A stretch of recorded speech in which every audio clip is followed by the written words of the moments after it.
ابن مسعود رضی اللہ عنہ فرماتے ہیں کہ نبی اسلام نے فرمایا اولی الناس بی یوم القیامہ اکثرہم علی صلاۃ، کہ جو بندہ مجھ پر سب سے زیادہ درود شریف پڑھتا ہوگا وہ پھر قیامت کے دن میرے سب سے زیادہ قریب بھی وہی بندہ ہوگا۔ ابو بکر صدیق رضی اللہ عنہ نے ایک عجیب بات فرمائی، فرماتے تھے کہ الصلاۃ علی النبی امحق للذنوب من الماء البارد للنار، کہ جس طرح ٹھنڈا پانی آگ کو جلدی بجھا دیتا ہے، درود شریف کا پڑھنا انسان کے گناہوں کو اس سے بھی جلدی بجھا دیتا ہے۔ تو درود شریف پڑھنے سے انسان کے گناہ مٹا دیے جاتے ہیں۔ ابو ہریرہ رضی اللہ عنہ فرماتے ہیں کہ نبی اسلام نے فرمایا من نسی الصلاۃ علی نسی طریق الجنہ، جو مجھ پر درود شریف پڑھنا بھول گیا وہ جنت کا راستہ ہی بھول گیا۔ علی رضی اللہ عنہ نے ایک خوبصورت بات کہی، فرماتے تھے واللہ، اللہ کی قسم، اب دیکھیے اللہ کی قسم کھا کے بات کر رہے ہیں، واللہ لولا ما ذکر اللہ ورسولہ فی فضل التسبیح والتکبیر والتحلیل والتحمید لجعلت کل انفاسی صلاۃ علی رسول اللہ صلی اللہ علیہ وسلم، اگر اللہ اور اس کے رسول صلی اللہ علیہ وسلم نے تسبیح، تحمید، تکبیر کے فضائل بیان نہ فرمائے ہوتے تو میں اپنی زندگی کے ہر سانس کو درود شریف پڑھنے میں ہی خرچ کر دیتا۔ ایک اور حدیث مبارکہ سنیے، نبی علیہ الصلوۃ والسلام کے ساتھ صدیق اکبر میں بیٹھے ہوئے ہیں، ایک نوجوان آیا، نبی علیہ السلام نے اسے اپنے اور صدیق اکبر کے درمیان بٹھا دیا، پھر فرمایا کہ ابو بکر میں نے تیرے اور اپنے درمیان اس کو بٹھا دیا، اس بات پہ حیرت تو ہوئی ہوگی، اللہ کے نبی صلی اللہ علیہ وسلم بڑی حیرت ہو رہی ہے۔ فرمایا ان ھذا الفتى یصلی علی صلاۃ ما یصلیھا علی احد من امتی، میرا یہ نوجوان امتی مجھ پر ایسا درود شریف پڑھتا ہے کہ جو درود شریف میری امت میں سے کوئی دوسرا مجھ پر نہیں پڑھتا، اس کی وجہ سے میں نے اس کو اپنے قریب بٹھایا۔ پھر نبی علیہ السلام نے بتلایا کہ وہ کیا درود شریف پڑھتا تھا، اللہم صلی علی محمد عدد من صلی علیہ وصلی علی محمد عدد من لم یصلی علیہ وصلی علی محمد کما امرت بالصلاۃ علیہ وصلی علی محمد کما تحب ان یصلی علیہ وصلی علی محمد کما ینبغی ان یصلی علیہ۔ چنانچہ ہمارے اکابر علماء دیوبند نے باقاعدہ تفصیل لکھی ہے کہ کس کس موقع پر درود شریف پڑھنا چاہیے۔ دخول المسجد والخروج منہ، مسجد میں داخل ہوتے ہوئے یا مسجد سے نکلتے ہوئے درود شریف پڑھنا چاہیے، والتشہد، التحیات میں بھی درود شریف سب پڑھتے ہیں، ورؤیت المساجد، جب مسجد پر نظر پڑے تو اس وقت بھی درود شریف پڑھنا چاہیے، دخول الاسواق، بازار میں داخل ہوتے ہوئے درود شریف پڑھے، دخول البیت والخروج منہ، گھر میں داخل ہوتے ہوئے گھر سے نکلتے ہوئے بھی درود شریف پڑھنا چاہیے، نسیان الحاجہ، اگر بندہ کوئی بات بھول جائے، چیز رکھ کے بھول جائے، بات بھول جائے، اس وقت بھی نبی علیہ السلام پر درود شریف پڑھنا چاہیے، وقت الفقر، تنگ دستی کے وقت میں بھی درود شریف پڑھے، فی البدایت فی العلم، اور جب کتاب پڑھنے بیٹھے اس وقت بھی درود شریف پڑھے، فی البدایت فی الخطب، جب خطبہ دینا ہو، بیان کرنا ہو تو بھی درود شریف پڑھے، والانتہاء من مجالس العلم،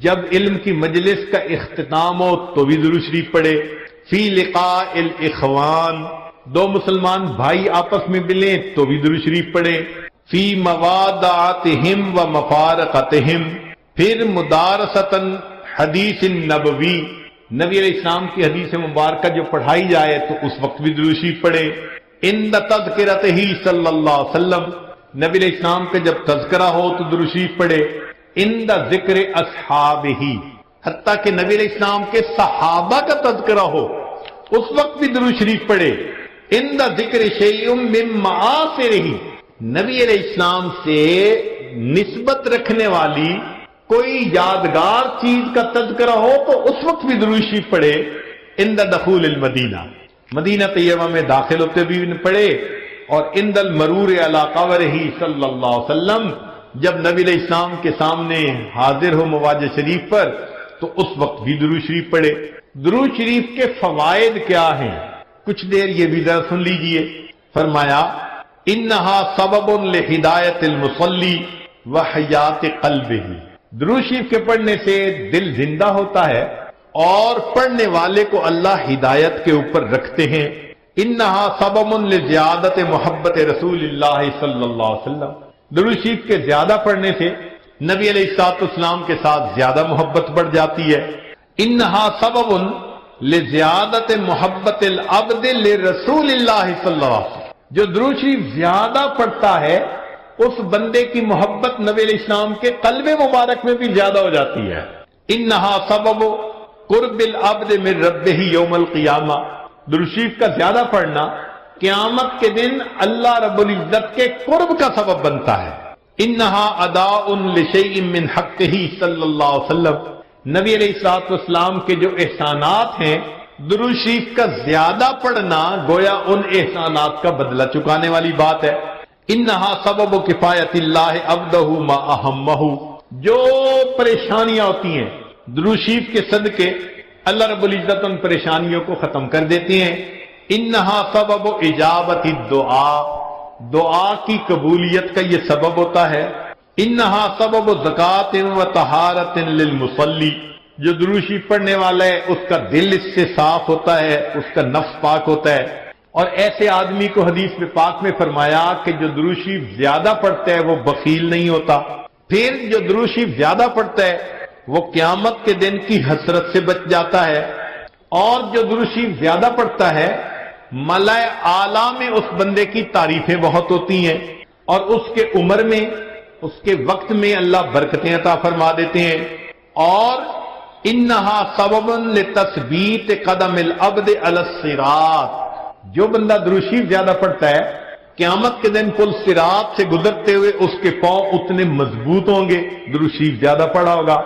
اور ایک اور بات، انہا سبب لثقل کفۃ المیزان، کہ یہ درود شریف میزان کے پلڑے کے بھاری ہونے کا سبب بن جائے گا. اب اس بارے میں ایک حدیث مبارکہ ہے، وہ ذرا سن لیجئے کہ درود شریف کا قیامت کے دن کیا سبحان اللہ کیا شان ہوگی. ایک حدیث مبارکہ علامہ جلال الدین سیوطی رحمۃ اللہ علیہ نے التذکرہ میں اس کو ذکر کیا ہے، اور ابن ابی دنیا اور نمیری نے اس کو الاعلام کتاب میں ذکر کیا ہے. فرماتے ہیں کہ عبداللہ لانو ایک صحابی اس کے راوی ہیں کہ نبی علیہ السلام نے ارشاد فرمایا ان لآدم علیہ السلام من اللہ عز وجل موقفا فی فسح من العرش، قیامت کے دن آدم علیہ السلام کو اللہ تعالیٰ عرش کے سامنے ایک ایسی جگہ عطا فرمائیں گے علیہ ثوبان اخضران، ان پر دو سبز کپڑے ہوں گے، یعنی سمجھیں تہبند بھی سبز اور کرتا بھی سبز. کأنہ نخلۃ سحوق، جیسے شاخیں کٹی ہو نا تو سیدھا کھجور کا درخت ہوتا ہے، اس طرح آدم علیہ السلام کا اونچا لمبا قد مبارک ہوگا. ينظر الى من ينطلق به من والده الى الجنہ ومن ينطلق به الى النار، اونچے قد کی وجہ سے آدم علیہ السلام دیکھ رہے ہوں گے کہ ان کی اولاد میں سے کس کو جنت لے جایا جا رہا ہے اور کس کو جہنم لے جایا جا رہا ہے. فبین آدم علی ذلک، آدم علیہ السلام اس حال میں ہوں گے اذ نظر الی رجل من امت محمد صلی اللہ علیہ وسلم، کہ وہ نبی علیہ السلام کی امت میں سے ایک بندے کو دیکھیں گے ينطلق به الی النار، کہ اس کو فرشتے گھسیٹ کر جہنم کی طرف لے کے جا رہے ہوں گے. فینادی آدم علیہ السلام، تو آدم علیہ السلام پکاریں گے یا احمد یا احمد، نبی علیہ السلام کا نام پکاریں گے. آپ صلی اللہ علیہ وسلم کا نام محمد بھی اور آپ صلی اللہ علیہ وسلم کا نام احمد بھی، اسمہ احمد. تو آدم علیہ السلام نبی علیہ السلام کا نام پکاریں گے یا احمد یا احمد. فیقول علیہ الصلوۃ والسلام، اس نام کو سن کر نبی علیہ الصلوۃ والسلام جواب میں کہیں گے لبیک یا ابا البشر، اے بشر کے والد لبیک میں حاضر ہوں. فیقول، وہ بتلائیں گے ھذا رجل من امتی کا، یہ آپ کی امت کا ایک بندہ ہے ينطلق به الى النار، اس کو جہنم کی طرف لے جایا جا رہا ہے. قال صلی اللہ علیہ وسلم، نبی علیہ السلام نے فرمایا فَأَشَدُّ الْمِئْزَرَةَ، میں اپنی چادر کو کس کے باندھ لوں گا۔ یہ عربوں میں ایک مقولہ تھا، جب انہیں کسی اہم کام کے لیے اٹھنا ہوتا تھا نا تو کہتے تھے جی ذرا چادر کو کس کے باندھو چلو۔ تو نبی علیہ السلام فرماتے ہیں میں اپنی چادر کو کس کے باندھ لوں گا، وَأَسْرَعُ فِي أَثَرِ الْمَلَائِكَةِ، اور میں تیزی سے چلوں گا ان فرشتوں کے پیچھے جو میرے امتی کو جہنم لے کے جا رہے ہوں گے۔ فَأَقُولُ، اور میں یہ کہوں گا یا رسول ربی، اے میرے رب کے نمائندو، کفو، رک جاؤ۔ فَيَقُولُونَ، وہ آگے سے جواب دیں گے نحن الغلاظ الشداد، ہم بڑے قوی اور سخت گیر ہیں، لا نعصی اللہ تعالی ما امرنا، جو اللہ حکم دیتا ہے ہم اس کی نافرمانی نہیں کرتے، ونفعل ما نؤمر، اور ہم وہ کرتے ہیں جس کا ہمیں حکم ملتا ہے۔ فَإِذَا آیَسَ النَّبِيُّ صلی اللہ علیہ وسلم، جب اللہ کے نبی صلی اللہ علیہ وسلم ان سے مایوس ہو جائیں گے کہ میرے کہنے کے باوجود یہ فرشتے جا رہے ہیں لے کے جہنم کی طرف، رک نہیں رہے، تو نبی علیہ السلام فرماتے ہیں قبض علی لحیتہ بیدہ الیسری واستقبل العرش بوجہہ، نبی علیہ السلام اپنے بائیں ہاتھ سے اپنی ریش مبارک کو پکڑیں گے اور اپنے چہرے انور کو آسمان کی طرف کر کے دیکھیں گے، عرش کی طرف کر کے دیکھیں گے۔ عربوں میں یہ ایک طریقہ تھا کہ جب کسی سے معافی مانگنی ہوتی، منانا ہوتا، تو آج جی کا طریقہ تھا کہ داڑھی پہ ہاتھ رکھ کے بڑی لجاجت کے ساتھ اس کی طرف محبت سے دیکھتے تھے، فریاد کرتے تھے بھئی ہم پہ رحم کھا لو۔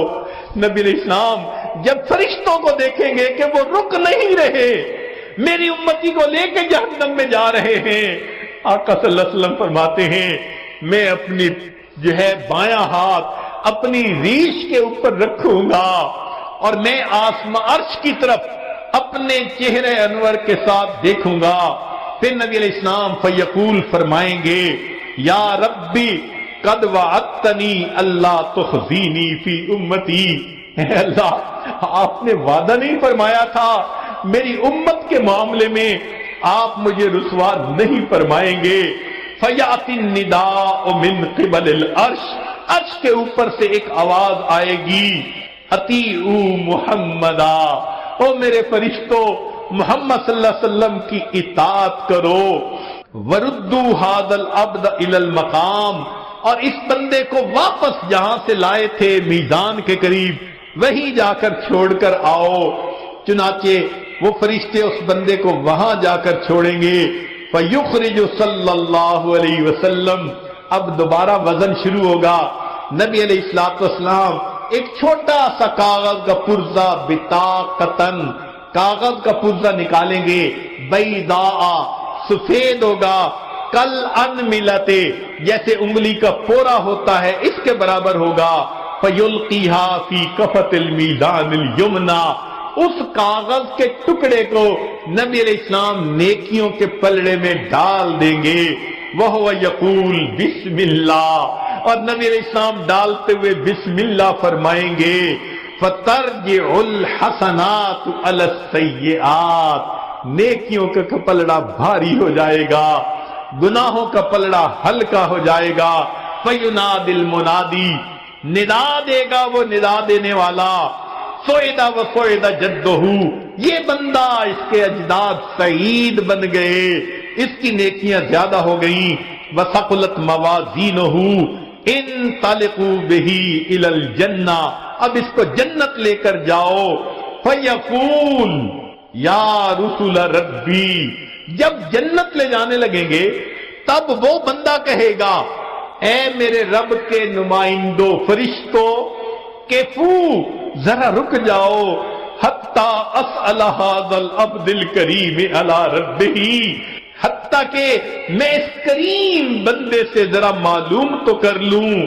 فیقول، پھر وہ یہ کہے گا بے ابی انت و امی، آپ کے اوپر میرے ماں باپ قربان جائیں، ما احسن وجہ کا، آپ کا چہرہ کتنا خوبصورت ہے، وَأَحْسَنَ خَلْقُكَ، آپ کی پرسنالٹی شخصیت کتنی پیاری ہے، من انتا، آپ کون ہیں؟ فقد عقلتنی اسرتی، آپ نے میرے گناہوں کو مٹا کے رکھ دیا، ورحمت عبرتی، میری لغزشوں کو کم کر دیا۔ فیقول علیہ الصلوۃ والسلام، نبی علیہ السلام جواب میں فرمائیں گے، انا نبیوں کا محمد، میں محمد صلی اللہ علیہ وسلم تیرا نبی ہوں، وہذہ صلاتک، اور یہ وہ درود شریف ہے التی کنت تصلی علیہ، جو تم مجھ پر پڑھا کرتا تھا، وفیتکھا، میں نے تمہیں اس کا بدلہ دیا، احوج ما تکون الیہ، جب تجھے اس کی بہت ضرورت تھی۔ سوچئے آج نبی علیہ السلام پر درود شریف کا پڑھنا کل قیامت کے دن میزان میں نیکیوں کے بھاری ہونے کا سبب بن جائے گا۔ کیا اس ہستی کو اپنے درجات کے پڑھنے کا تھا سما؟ نہیں، ان کو پہلے اللہ نے فرما دیا تھا لِيَغْفِرَ لَكَ اللَّهُ مَا تَقَدَّمَ مِن ذَنبِكَ وَمَا تَأَخَّرَ، ان کو اللہ نے پہلے بتلا دیا تھا وَلَسَوْفَ يُعْطِيكَ رَبُّكَ فَتَرْضَىٰ، میرے محبوب تجھے اتنا عطا کروں گا کہ تو بس بس کرنے لگ جائے گا۔ پھر وہ ہستی کیوں رو رہی ہے؟ اتنا لمبا سجدہ کہ بیوی اٹھ کے پاؤں ہلا کے دیکھتی ہے کہ ابھی زندگی تو ہے یا نہیں۔ یہ کیوں رو رہے ہیں؟ یہ امت کے اوپر شفقت کی وجہ سے رو رہے ہیں۔ نبی علیہ الصلوۃ والسلام کو امت کے ساتھ ایسی محبت، اس لیے قیامت کے دن انبیاء بھی نفسا نفسی پکارتے ہوں گے، ایک اللہ کے حبیب ہوں گے جو اس دن بھی امتی امتی فرما رہے ہیں۔ اللہ کے حبیب صلی اللہ علیہ وسلم کو اس قدر امت کے ساتھ شفقت و محبت تھی۔ ایک اور آخری بات کہ جب نبی علیہ الصلوۃ والسلام کے ساتھ ایسی محبت ہے تو پھر اس کی ایک علامت یہ بھی ہے کہ کثرت الصلاۃ والسلام علیہ، نبی علیہ الصلوۃ والسلام کے اوپر کثرت سے صلاۃ و سلام پڑھنا، درود شریف پڑھنا۔ چنانچہ قرآن مجید میں اللہ تعالیٰ ارشاد فرماتے ہیں ان اللہ وملائکتہ یصلون علی النبی یا ایھا الذین آمنوا صلوا علیہ وسلموا تسلیما۔ تو ہم بھی کثرت سے درود شریف پڑھیں، اللہم صلی علی سیدنا محمد وعلی آل سیدنا محمد وبارک وسلم۔ سید القراء ابن کعب رضی اللہ عنہ نبی علیہ السلام کی خدمت میں حاضر ہوئے، اے اللہ کے حبیب صلی اللہ علیہ وسلم، میں آپ پر تیسرا حصہ اپنے وقت کا درود شریف پڑھنے میں لگا دوں؟ نبی علیہ السلام نے فرمایا تو زیادہ کرے گا تو تجھے زیادہ فائدہ ہوگا۔ اے اللہ کے حبیب صلی اللہ علیہ وسلم، میں 2/3 حصہ درود شریف پڑھا کروں؟ نبی علیہ السلام نے فرمایا زیادہ پڑھے گا تو زیادہ نفع ہوگا۔ انہوں نے کہا اے اللہ کے حبیب صلی اللہ علیہ وسلم، پھر تو میں پورا وقت ہی آپ پر درود شریف پڑھوں گا۔ قال، نبی علیہ السلام نے اس کے جواب میں فرمایا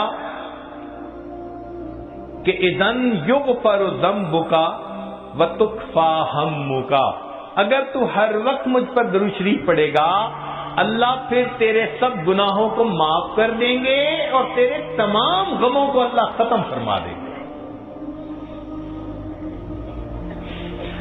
عمر بن خطاب اللہ عنہ فرماتے تھے الدعاء والصلاة معلق بین السماء والارض، دعا اور نماز آسمان اور زمین کے درمیان معلق رہتی ہیں، فلا يصعد الى اللہ منہ شیء حتی یصلی علی النبی صلی اللہ علیہ وسلم، یہ اس وقت تک اوپر قبولیت کے لیے نہیں جا پاتی جب تک کہ ان میں نبی علیہ السلام پر درود شریف نہ پڑھا گیا۔ اسی لیے ہر دعا سے پہلے بھی درود شریف پڑھنا چاہیے، بعد میں بھی پڑھنا چاہیے۔ نبی علیہ السلام نے ارشاد فرمایا الدعاء بین الصلاتین لا یرد، کہ 2 درود شریف کے درمیان جو دعا مانگی جاتی ہے اس دعا کو رد نہیں کیا جاتا۔ ایک حدیث مبارکہ میں نبی اسلام نے فرمایا من صلی علی فی کتاب لم تزل الملائکۃ تستغفر له ما دام اسمی فی ذلک الکتاب، اگر کوئی بندہ لکھ رہا ہو اور لکھتے ہوئے نبی علیہ الصلوۃ والسلام کا نام نامی اس میں گرامی آ جائے اور وہ نام نامی اس میں گرامی کے ساتھ صلی اللہ علیہ وسلم لکھے. تو نبی علیہ السلام نے فرمایا جب تک اس کتاب میں میرے نام کے ساتھ یہ درود شریف لکھا رہے گا اس وقت تک ایک فرشتہ اس کے لیے استغفار کرتا رہے گا. اللہ اکبر کبیرہ. ابن مسعود رضی اللہ عنہ فرماتے ہیں کہ نبی علیہ السلام نے فرمایا اول الناس بی یوم القیامہ اکثرہم علی الصلاۃ، کہ جو بندہ مجھ پر سب سے زیادہ درود شریف پڑھتا ہوگا وہ پھر قیامت کے دن میرے سب سے زیادہ قریب بھی وہی بندہ ہوگا. ابو بکر صدیق رضی اللہ عنہ نے ایک عجیب بات فرمائی. فرماتے تھے کہ الصلاۃ علی النبی امحق للذنوب من الماء البارد للنار، کہ جس طرح ٹھنڈا پانی آگ کو جلدی بجھا دیتا ہے، درود شریف کا پڑھنا انسان کے گناہوں کو اس سے بھی جلدی بجھا دیتا ہے. تو درود شریف پڑھنے سے انسان کے گناہ مٹا دیے جاتے ہیں. ابو ہریرہ رضی اللہ عنہ فرماتے ہیں کہ نبی علیہ السلام نے فرمایا من نسی الصلاۃ علی نسی طریق الجنہ، جو مجھ پر درود شریف پڑھنا بھول گیا وہ جنت کا راستہ ہی بھول گیا. علی رضی اللہ عنہ نے ایک خوبصورت بات کہی. فرماتے تھے واللہ، اللہ کی قسم، اب دیکھیے اللہ کی قسم کھا کے بات کر رہے ہیں، واللہ لولا ما ذکر اللہ ورسولہ فی فضل التسبیح والتکبیر والتحلیل والتحمید لجعلت کل انفاسی صلاۃ علی رسول اللہ صلی اللہ علیہ وسلم. اگر اللہ اور اس کے رسول صلی اللہ علیہ وسلم نے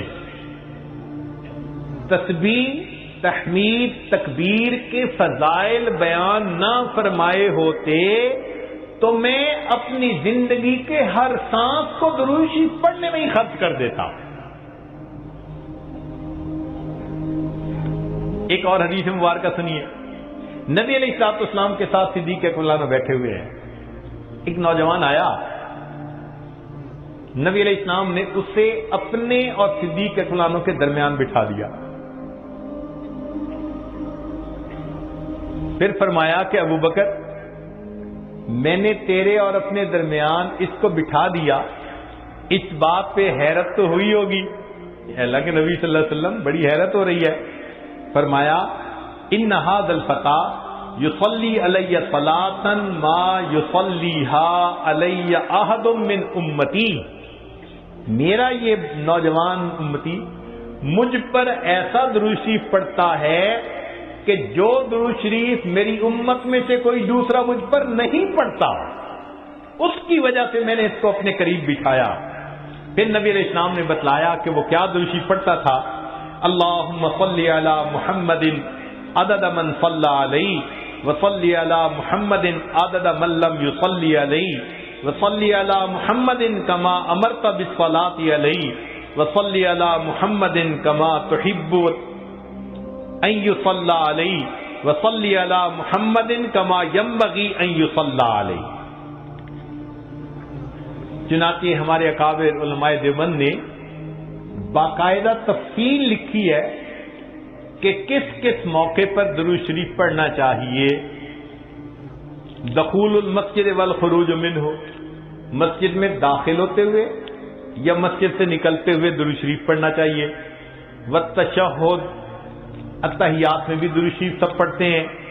ورؤیت المساجد، جب مسجد پر نظر پڑے تو اس وقت بھی درود شریف پڑھنا چاہیے. دخول الاسواق، بازار میں داخل ہوتے ہوئے درود شریف پڑھے. دخول البیت والخروج منہ، گھر میں داخل ہوتے ہوئے گھر سے نکلتے ہوئے بھی درود شریف پڑھنا چاہیے. نسیان الحاجہ، اگر بندہ کوئی بات بھول جائے، چیز رکھ کے بھول جائے، بات بھول جائے، اس وقت بھی نبی علیہ السلام پر درود شریف پڑھنا چاہیے. وقت الفقر، تنگ دستی کے وقت میں بھی درود شریف پڑھے. فی البدایت فی العلم، اور جب کتاب پڑھنے بیٹھے اس وقت بھی درود شریف پڑھے. فی البدایت فی الخطب، جب خطبہ دینا ہو، بیان کرنا ہو تو بھی درود شریف پڑھے. والانتہاء من مجالس العلم، جب علم کی مجلس کا اختتام ہو تو بھی درود شریف پڑھے. فی لقاء الاخوان، دو مسلمان بھائی آپس میں ملیں تو بھی درود شریف پڑھیں. فی موادعتہم و مفارقتہم، پھر مدارستاً حدیث نبوی، نبی علیہ السلام کی حدیث مبارکہ جو پڑھائی جائے تو اس وقت بھی درود شریف پڑھیں. عند تذکرتہ صلی اللہ علیہ وسلم، نبی علیہ السلام کا جب تذکرہ ہو تو درود شریف پڑھے. عند ذکر اصحابہ، حتیٰ کہ نبی علیہ السلام کے صحابہ کا تذکرہ ہو اس وقت بھی درود شریف پڑھے. عند ذکر شیء من معاصرہ، نبی علیہ السلام سے نسبت رکھنے والی کوئی یادگار چیز کا تذکرہ ہو تو اس وقت بھی درود شریف پڑھے. عند دخول المدینہ، مدینہ طیبہ میں داخل ہوتے بھی پڑھے. اور عند المرور علی قبرہ صلی اللہ علیہ وسلم، جب نبی علیہ السلام کے سامنے حاضر ہو مواجہ شریف پر تو اس وقت بھی درود شریف پڑھے. درود شریف کے فوائد کیا ہیں؟ کچھ دیر یہ بھی ذرا سن لیجئے. فرمایا انہا سبب لہدایت المصلی وحیات قلبہ، درود شریف کے پڑھنے سے دل زندہ ہوتا ہے اور پڑھنے والے کو اللہ ہدایت کے اوپر رکھتے ہیں. انہا سبب لزیادت محبت رسول اللہ صلی اللہ علیہ وسلم، درود شریف کے زیادہ پڑھنے سے نبی علیہ الصلوۃ والسلام کے ساتھ زیادہ محبت بڑھ جاتی ہے. انہا سبب لزیادت محبت العبد لرسول اللہ صلی اللہ علیہ وسلم، جو درود شریف زیادہ پڑھتا ہے اس بندے کی محبت نبی علیہ السلام کے قلب مبارک میں بھی زیادہ ہو جاتی ہے. انہا سبب قرب العبد من ربہ یوم القیامہ، درود شریف کا زیادہ پڑھنا قیامت کے دن اللہ رب العزت کے قرب کا سبب بنتا ہے. انہا اداء لشیء من حقہ صلی اللہ علیہ وسلم، نبی علیہ الصلوۃ والسلام کے جو احسانات ہیں درود شریف کا زیادہ پڑھنا گویا ان احسانات کا بدلہ چکانے والی بات ہے. انہا سبب کفایت اللہ عبدہ ما اہمہ، جو پریشانیاں ہوتی ہیں درود شریف کے صدقے اللہ رب العزت ان پریشانیوں کو ختم کر دیتے ہیں. انہا سبب اجابت الدعاء، دعا کی قبولیت کا یہ سبب ہوتا ہے. انہا سبب زکات و طہارت للمصلی، جو درود شریف پڑھنے والا ہے اس کا دل اس سے صاف ہوتا ہے، اس کا نفس پاک ہوتا ہے. اور ایسے آدمی کو حدیث میں پاک میں فرمایا کہ جو درود شریف زیادہ پڑھتا ہے وہ بخیل نہیں ہوتا. پھر جو درود شریف زیادہ پڑھتا ہے وہ قیامت کے دن کی حسرت سے بچ جاتا ہے. اور جو درود شریف زیادہ پڑھتا ہے ملائے اعلیٰ میں اس بندے کی تعریفیں بہت ہوتی ہیں، اور اس کے عمر میں اس کے وقت میں اللہ برکتیں عطا فرما دیتے ہیں. اور انہا سبب لتثبیت قدم العبد علی الصراط، جو بندہ درود شریف زیادہ پڑھتا ہے قیامت کے دن پل صراط سے گزرتے ہوئے اس کے پاؤں اتنے مضبوط ہوں گے، درود شریف زیادہ پڑھا ہوگا. اور ایک اور بات، انہا سبب لثقل کفۃ المیزان، کہ یہ درود شریف میزان کے پلڑے کے بھاری ہونے کا سبب بن جائے گا. اب اس بارے میں ایک حدیث مبارکہ ہے، وہ ذرا سن لیجئے کہ درود شریف کا قیامت کے دن کیا سبحان اللہ کیا شان ہوگی. ایک حدیث مبارکہ علامہ جلال الدین سیوطی رحمۃ اللہ علیہ نے التذکرہ میں اس کو ذکر کیا ہے، اور ابن ابی دنیا اور نمیری نے اس کو الاعلام کتاب میں ذکر کیا ہے. فرماتے ہیں کہ عبداللہ لانو ایک صحابی اس کے راوی ہیں کہ نبی علیہ السلام نے ارشاد فرمایا ان لآدم علیہ السلام من اللہ عز وجل موقفا فی فصح من العرش، قیامت کے دن آدم علیہ السلام کو اللہ تعالیٰ عرش کے سامنے ایک ایسی جگہ عطا فرمائیں گے، علیہ ثوبان اخضران، ان پر دو سبز کپڑے ہوں گے، یعنی سمجھیں تہبند بھی سبز اور کرتا بھی سبز. کأنہ نخلۃ سحوق، جیسے شاخیں کٹی ہو نا تو سیدھا کھجور کا درخت ہوتا ہے، اس طرح آدم علیہ السلام کا اونچا لمبا قد مبارک ہوگا. ينظر الى من ينطلق به من والده الى الجنہ ومن ينطلق به الى النار. اونچے قد کی وجہ سے آدم علیہ السلام دیکھ رہے ہوں گے کہ ان کی اولاد میں سے کس کو جنت لے جایا جا رہا ہے اور کس کو جہنم لے جایا جا رہا ہے. فبینا آدم علی ذلک، آدم علیہ السلام اس حال میں ہوں گے اذ نظر الی رجل من امت محمد صلی اللہ علیہ وسلم، کہ وہ نبی علیہ السلام کی امت میں سے ایک بندے کو دیکھیں گے ينطلق به الی النار، کہ اس کو فرشتے گھسیٹ کر جہنم کی طرف لے کے جا رہے ہوں گے. فینادی آدم علیہ السلام، تو آدم علیہ السلام پکاریں گے یا احمد یا احمد، نبی علیہ السلام کا نام پکاریں گے. آپ صلی اللہ علیہ وسلم کا نام محمد بھی اور آپ صلی اللہ علیہ وسلم کا نام احمد بھی، اسمہ احمد. تو آدم علیہ السلام نبی علیہ السلام کا نام پکاریں گے یا احمد یا احمد. فیقول علیہ الصلوۃ والسلام، اس نام کو سن کر نبی علیہ الصلوۃ والسلام جواب میں کہیں گے لبیک یا ابا البشر، اے بشر کے والد لبیک، میں حاضر ہوں. فیقول، وہ بتلائیں گے ھذا رجل من امتی کا، یہ آپ کی امت کا ایک بندہ ہے، ينطلق به الى النار، اس کو جہنم کی طرف لے جایا جا رہا ہے. قال صلی اللہ علیہ وسلم، نبی علیہ السلام نے فرمایا فاشد المئزرہ، میں اپنی چادر کو کس کے باندھ لوں گا. یہ عربوں میں ایک مقولہ تھا، جب انہیں کسی اہم کام کے لیے اٹھنا ہوتا تھا نا تو کہتے تھے جی ذرا چادر کو کس کے باندھو چلو. تو نبی علیہ السلام فرماتے ہیں میں اپنی چادر کو کس کے باندھ لوں گا. وَأَسْرَعُ فِي أَثَرِ الْمَلَائِكَةِ، اور میں تیزی سے چلوں گا ان فرشتوں کے پیچھے جو میری امتی کو جہنم لے کے جا رہے ہوں گے. فَأَقُولُ، اور میں یہ کہوں گا یا رسول ربی، اے میرے رب کے نمائندو، کفو، رک جاؤ. فَيَقُولُونَ، وہ آگے سے جواب دیں گے نحن الغضال الغلاظ الشداد، ہم بڑے قوی اور سخت گیر ہیں. لا نعصی اللہ تعالی ما امرنا، جو اللہ حکم دیتا ہے ہم اس کی نافرمانی نہیں کرتے. ونفعل ما نؤمر، اور ہم وہ کرتے ہیں جس کا ہمیں حکم ملتا ہے.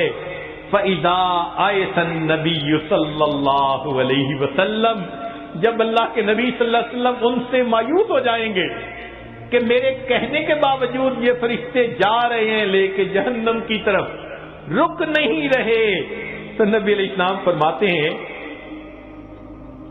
قبض علی لحیتہ بیدہ الیسری واستقبل العرش بوجہہ. نبی علیہ السلام اپنے بائیں ہاتھ سے اپنی ریش مبارک کو پکڑیں گے اور اپنے چہرے انور کو آسمان کی طرف کر کے دیکھیں گے، عرش کی طرف کر کے دیکھیں گے.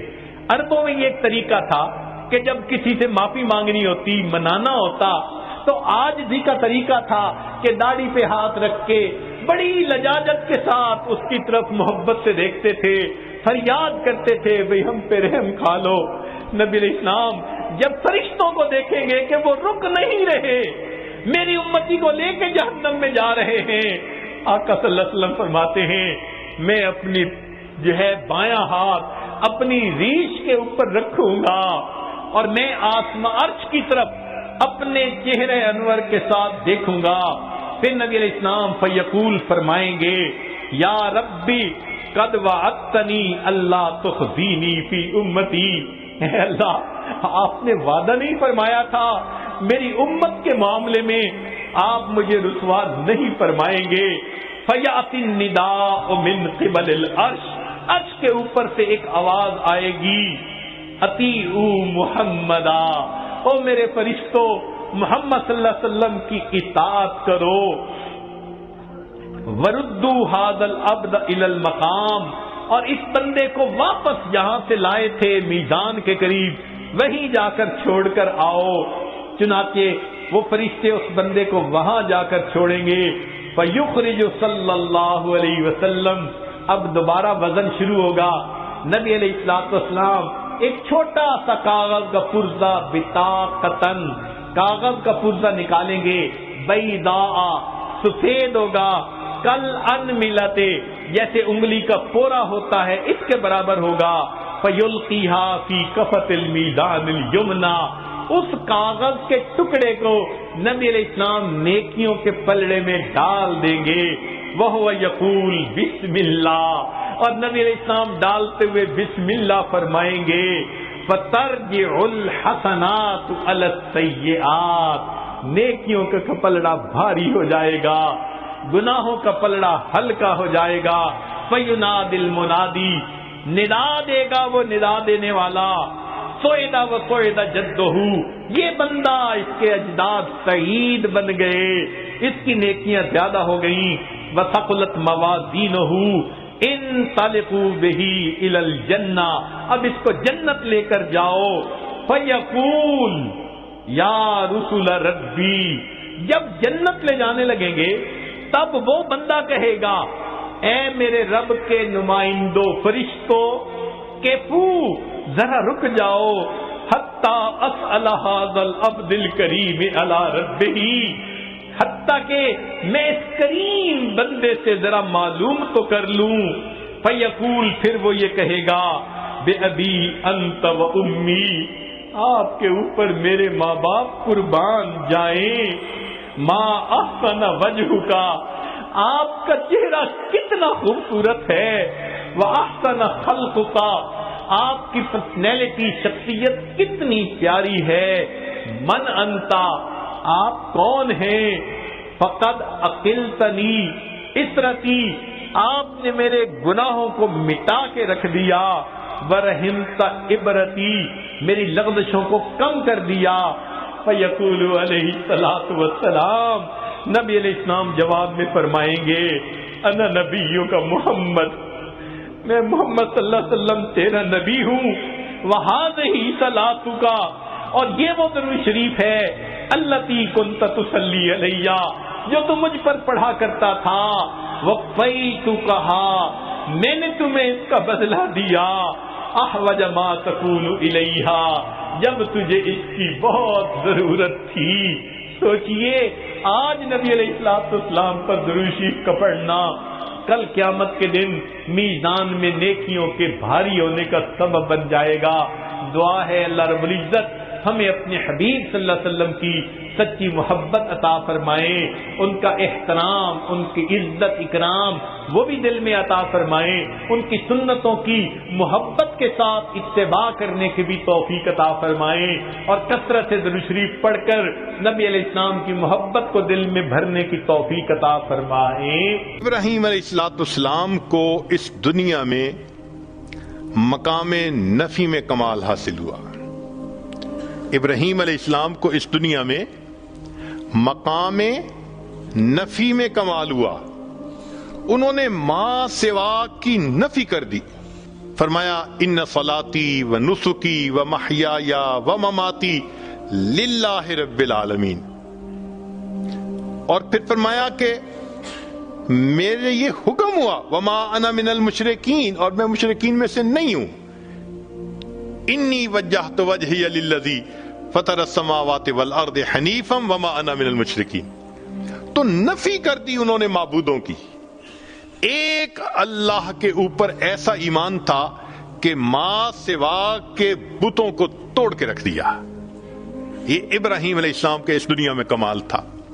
مقام نفی میں جتنا کمال ان کو حاصل ہوا اتنا کسی کو حاصل نہیں ہوا۔ چنانچہ ایک وقت وہ بھی آیا کہ جب دنیا کے اسباب تو چھوٹ گئے تھے، جبرائیل علیہ السلام مدد کرنے کے لیے آئے کہ میں آپ کو آگ سے بچاؤں، اللہ کا حاجہ، تو ابراہیم علیہ السلام نے فرمایا کیا میرا پروردگار جانتا ہے کہ میں اس حال میں ہوں؟ انہوں نے کہا ہاں اللہ تعالیٰ جانتے ہیں۔ فرمانے لگے حسبی سؤالی علمہ بحالی، کہ اللہ رب العزت جانتے ہیں میں کس حال میں ہوں، اس بات نے مجھے تجھ سے مدد مانگنے سے منع کر دیا۔ میرا رب جو جانتا ہے میں کسی کی مدد نہیں چاہتا۔ جب اللہ نے انتہا دیکھی نا ابراہیم علیہ السلام کی نفی کی، فرمایا وہ ابراہیم الذی وفا، ابراہیم تو بڑا وفادار نکلا، تو نے وفا دکھا دی کہ واقعی بندے کو ایسا ہونا چاہیے اپنے مالک کے ساتھ۔ تو ابراہیم علیہ السلام کو مقام نفی میں کمال، اور یہ بات ایسے نہیں کہ زبانی کہی جا رہی ہے، اس کی تصدیق اس پروردگار نے کی جو سینوں کے بھید جانتا ہے۔ چنانچہ ابراہیم علیہ السلام کے بارے میں اللہ فرماتے ہیں ان ابراہیم کان امہ قانتا للہ حنیفا ولم یک من المشرکین، اور وہ مشرکین میں سے نہیں تھے۔ اللہ رب العزت کا کسی کے بارے میں کہہ دینا کہ ان میں شرک نہیں تھا، اس کو نفی کا کمال نہ کہیں تو اور کیا کہہ سکتے ہیں۔ اس لیے فرمایا میرے محبوب وما کان من المشرکین، ابراہیم علیہ السلام مشرکوں میں سے نہیں تھے، آپ ان کی ملت کی پیروی کیجئے۔ ثم اوحینا الیک ان اتبع ملت ابراہیم حنیفا وما کان من المشرکین۔ تو ابراہیم علیہ السلام وہ شخصیت ہیں کہ جن کو بائی نیم اللہ نے کہا کہ وہ مشرک نہیں تھے، یہ مقام نفی میں کمال ہے، اور یہ صرف ابراہیم علیہ السلام کا تذکرہ ہے قرآن پاک میں۔ تو ابراہیم علیہ السلام جو خلیل تھے ان کو کس میں کمال حاصل ہوا؟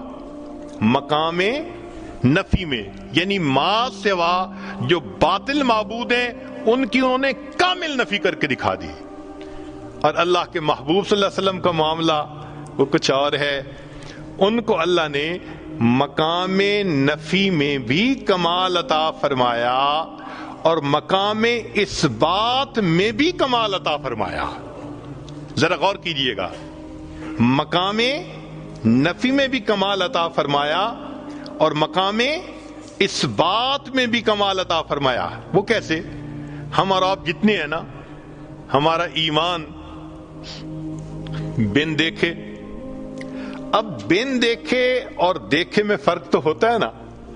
یہ تو نہیں نہ ہو سکتا کہ بھئی انسان دیکھ لے اور اس میں اس کو کوئی اضافہ محسوس نہ ہو۔ خود نبی علیہ السلام نے فرمایا کہ الشاہد یرا ما لا یرا الغائب، کہ غائب جو چیز نہیں دیکھ سکتا وہ دیکھنے والا دیکھ لیا کرتا ہے۔ ایک حدیث پاک میں نبی علیہ السلام نے فرمایا لیس الخبر کالمعائنۃ، دیکھنا اور ہے اور خبر کو ماننا اور ہے۔ ہمارا جتنا بھی ایمان پکا ہو، مگر مومن کا کامل جو ہوگا نا مقام، وہ جنت میں رویت باری تعالی پر منحصر ہے۔ جب دیکھیں گے تب کمال حاصل ہوگا۔ دنیا میں تو بس ایمان ہے جو ہم نے پکا کیا ہوا ہے، یہیں تک درجہ پا سکتے ہیں۔ تو اس بات کا کمال رویت باری تعالی پر منحصر ہے، اور اس دنیا میں جتنے انبیاء آئے سب کا ایمان غیب پہ تھا۔ ایک اللہ کے حبیب صلی اللہ علیہ وسلم ہی ایسے ہیں جنہیں اللہ نے دنیا میں معراج پہ بلا کے اپنا دیدار عطا فرما دیا۔ اس لیے نبی علیہ السلام کو اس بات میں بھی کمال حاصل ہو گیا۔ تو خلیل کو مقام نفی میں کمال حاصل ہوا، اور محبوب صلی اللہ علیہ وسلم کو نفی میں بھی اور اس بات میں بھی کمال حاصل ہوا۔ یہ اللہ رب العزت نے اپنے محبوب صلی اللہ علیہ وسلم پر نعمت عطا فرما دی۔ یہاں تک بھی بات سمجھ میں آتی ہے۔ ایک نقطہ اور کہ ابراہیم علیہ السلام کے بارے میں ایک درود شریف ہے جو ہم نماز میں پڑھتے ہیں، اللہم صلی علی محمد وعلی آل محمد کما صلیت علی ابراہیم وعلی آل ابراہیم انک حمید مجید۔ تو یہ درود شریف تو بتاتا ہے کہ کچھ تو نعمت ایسی تھی جو ابراہیم علیہ السلام پر اللہ نے عطا فرمائی، جس کو پانے کی تمنا اللہ کے محبوب صلی اللہ علیہ وسلم کے دل میں بھی تھی۔ بھئی درود شریف بتا رہے ہیں نا کہ اللہ جیسے ان پر، ان کے آل پر رحمت نازل فرمائی، محمد صلی اللہ علیہ وسلم ان کی آل پر بھی نازل فرما دیجیے۔ تو کچھ تو ہے نا اندر کہ جس کو طلب ہے دل میں، تمنا ہے دل میں۔ تو بھئی کیا تھا؟ یہ نقطہ جلدی سمجھ میں نہیں آتا۔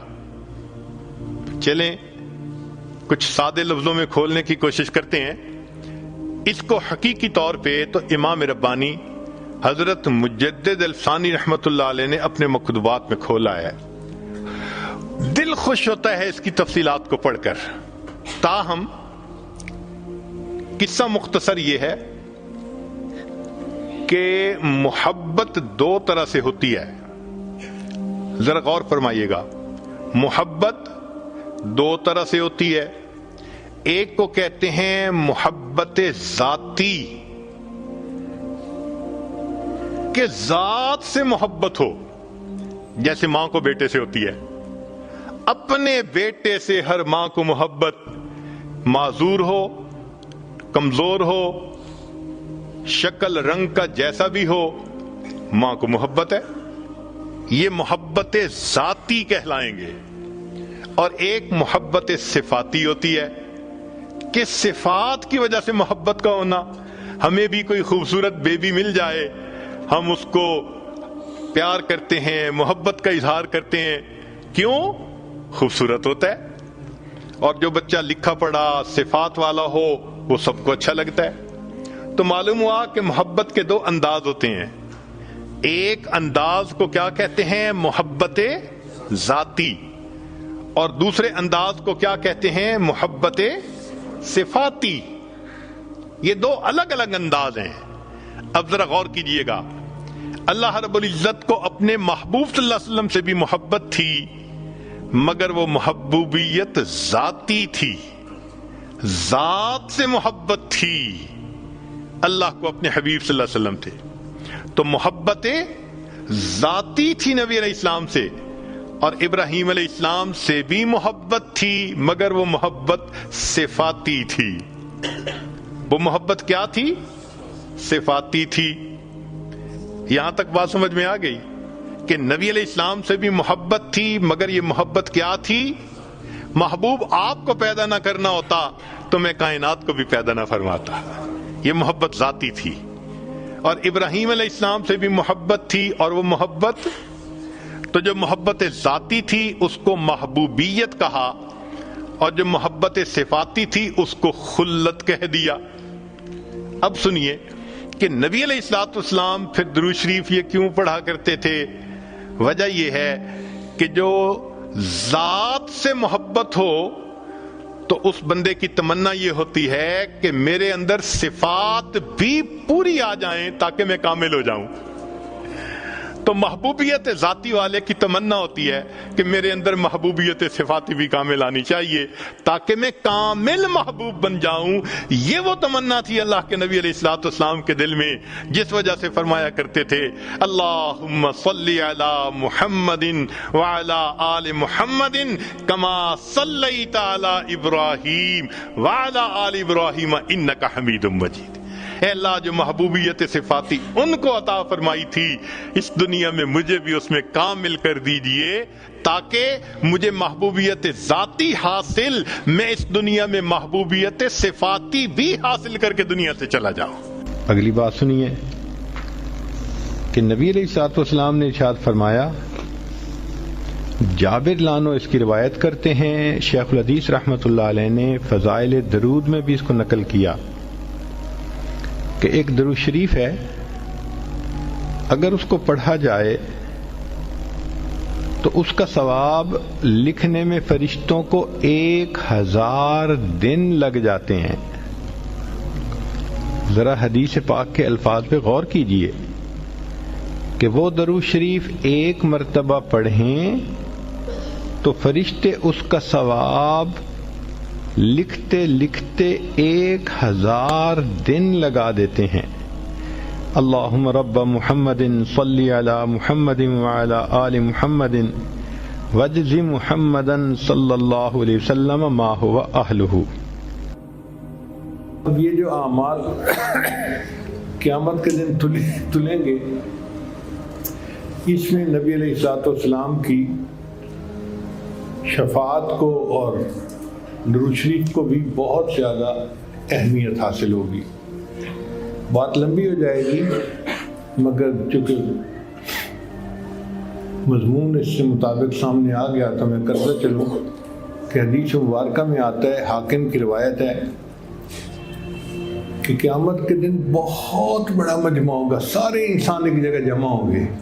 آپ بتائیں جب ساری دنیا کے انسان آدم علیہ السلام سے لے کے قیامت کے آخری یعنی قیامت کے دن تک آنے والا آخری انسان اکٹھے ہوں گے تو یہ تو خرب لوگ بن جائیں گے۔ تو مجمع ہی اتنا بڑا ہوگا کہ پتہ ہی نہیں چلے گا کہ بھئی میزان میں ہو کیا رہا ہے۔ تو اللہ تعالیٰ آدم علیہ السلام کو کھجور کی مانند ایک اونچا قد عطا فرمائیں گے، سبز لباس انہوں نے پہنا ہوا ہوگا۔ ہم نے دیکھا ہے کہ جہاں مجمع زیادہ ہوتے ہیں نا تو پولیس والے میناروں پہ چڑھتے ہیں یا عمارتوں پہ چڑھ کے اوپر سے دیکھتے ہیں، کیونکہ ان کو پتہ نہیں چلتا کہ مجمع کے اندر کیا ہو رہا ہے۔ تو قیامت کے دن ایسا ہی ہوگا کہ حضرت آدم علیہ السلام اونچا قد ہوگا اور وہ اوپر سے دیکھ رہے ہوں گے پورے مجمع کو۔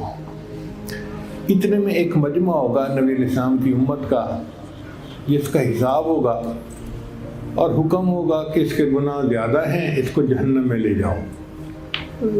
فرشتے اس بندے کو گھسیٹیں گے جہنم کی طرف اور وہ بندہ رو رہا ہوگا۔ جب وہ بندہ روئے گا تو آدم علیہ السلام اس کو دیکھ کر پکاریں گے، یا احمد یا احمد۔ نبی علیہ السلام کا نام نامی اسم گرامی دنیا میں محمد تھا، اور قیامت کے دن آپ کا نام نامی احمد ہوگا۔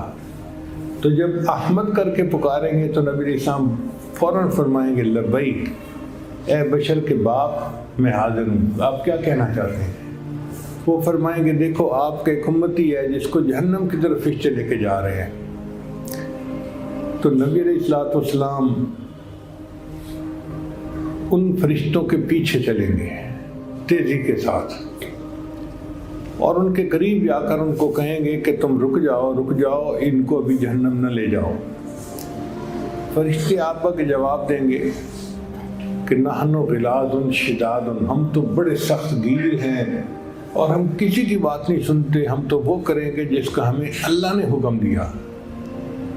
اب جب فرشتے بات پر توجہ نہیں دھریں گے اور لے کے جائیں گے جہنم کی طرف، تو اللہ کے محبوب صلی اللہ علیہ وسلم اس وقت بہت زیادہ غمزدہ ہوں گے۔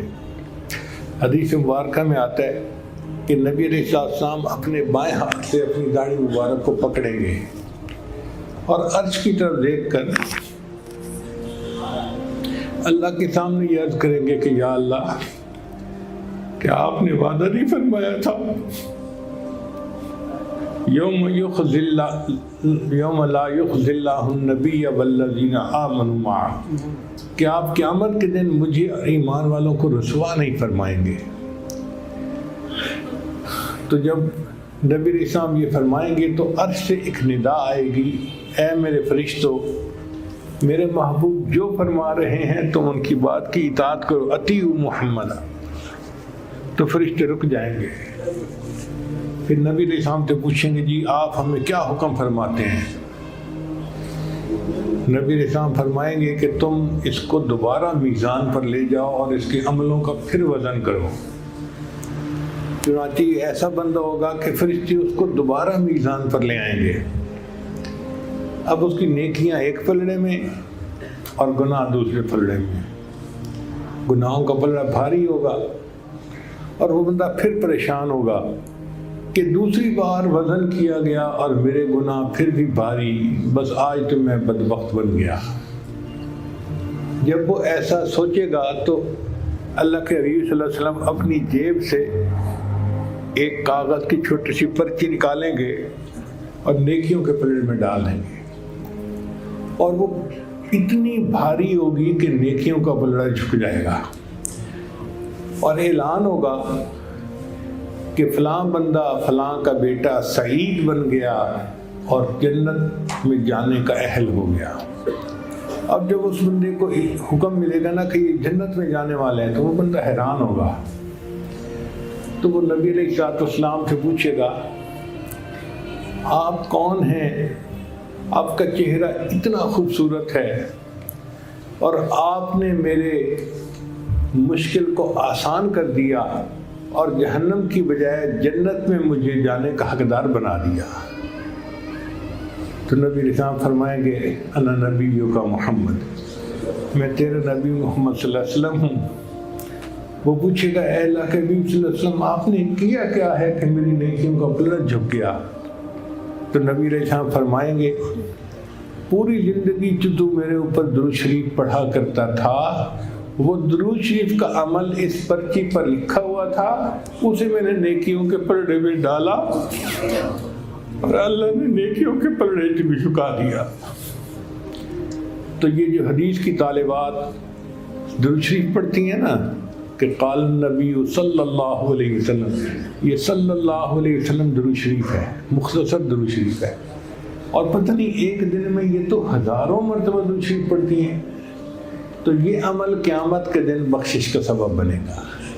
ہمیں بھی چاہیے کہ ہم درود شریف کی کثرت کریں جتنی کر سکتے ہیں، کیونکہ یہ وہ عمل ہے جو مشکل میں آسانی پیدا کر دیتا ہے، اللہ کی رضا کا سبب بنتا ہے، اور قیامت کے دن بندے کو جہنم کی بجائے جنت میں جانے کا راستہ دکھاتا ہے۔ ایک حدیث پاک میں آتا ہے کہ جس نے جمعہ کے دن عصر کی نماز کے بعد 80 مرتبہ درود شریف پڑھا، اللہم صلی علی سیدنا محمد النبی الامی وعلی آلہ وسلم تسلیما، اللہ تعالیٰ 80 مرتبہ پڑھنے پر 80 سال کے گناہوں کو معاف کر دیتے ہیں۔ اب آپ غور کریں، عام طور پہ عمریں تو 80 سال سے کم ہی ہیں آج کل۔ نبی صاحب نے فرمایا میری امت کی اوسط عمریں بین 70 و 60 60-70 کے درمیان ہوں گی، اور آج کل 60-70 کے درمیان ہی لوگ چلے جاتے ہیں۔ پہلے عمریں ذرا لمبی ہوتی تھیں، اب تو گھٹتی جا رہی ہیں۔ تو بہرحال 80 سال کے گناہ معاف ہونے کا دوسرا مطلب کیا ہے کہ نبی علیہ السلام نے فرمایا جو جمعہ کے دن عصر کے بعد یہ پڑھ لے گا اللہ تعالیٰ اس کی ساری زندگی کے گناہوں کو معاف کر دیں گے۔ آپ بتائیے یہ کتنا سستا سودا ہے۔ لہٰذا ہم میں سے ہر بندے کو اس کا معمول بنانا چاہیے۔ یہ بخاری شریف کی روایت ہے کہ ہم جمعہ کے دن عصر کی نماز کے بعد 80 مرتبہ پڑھیں گے، پوری زندگی کے گناہ معاف ہو جائیں گے۔ گھر کی عورتوں کو بھی اس کی تلقین کرنی چاہیے کہ وہ جمعہ کے دن عصر کے بعد بچوں کو بھی پاس بٹھائیں اور گھر کے سارے لوگ 80 مرتبہ یہ درود شریف پڑھیں، تاکہ یہ سعادت نصیب ہو کہ پوری زندگی کے ہمارے گناہ معاف ہو جائیں۔ پھر تیسری چیز جس سے کہ اللہ تعالیٰ کی طرف سے رحمت اترتی ہے، درود شریف کا پڑھنا۔ حدیث مبارکہ میں آتا ہے جو شخص ایک دفعہ درود شریف پڑھتا ہے اللہ تعالیٰ 10 رحمتیں اتارتے ہیں۔ تو 10 رحمتوں کا اترنا اس بات کی دلیل کہ روح کو غذا ملتی ہے، نور اترتا ہے انسان کے اوپر۔ ہمارے مشائخ نے فرمایا کہ 100 مرتبہ صبح اور 100 مرتبہ شام، کم از کم اتنا تو درود شریف ضروری پڑھ لیں۔